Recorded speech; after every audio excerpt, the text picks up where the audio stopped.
নমস্কাৰ, সকলোকে ইংৰাজী নৱবৰ্ষৰ শুভেচ্ছা জ্ঞাপন কৰিলোঁ।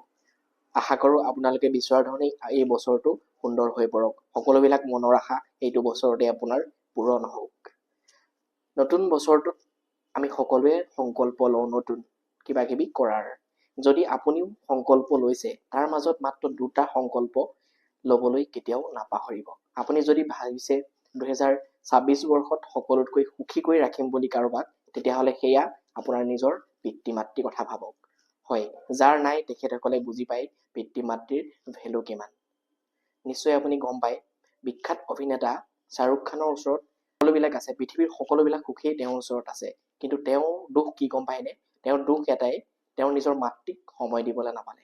গতিকে এতিয়াও তেওঁ মাতৃৰ কবৰস্থানত মাজে মাজে গৈ থাকে।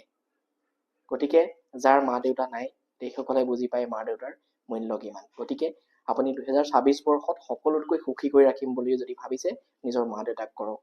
আৰু 2 নম্বৰটো হৈছে, আমি সকলোৰে কথা চিন্তা কৰোঁ, আমি সকলোকে সময় দিওঁ, কিন্তু আমি সময় নিদিওঁ নিজক।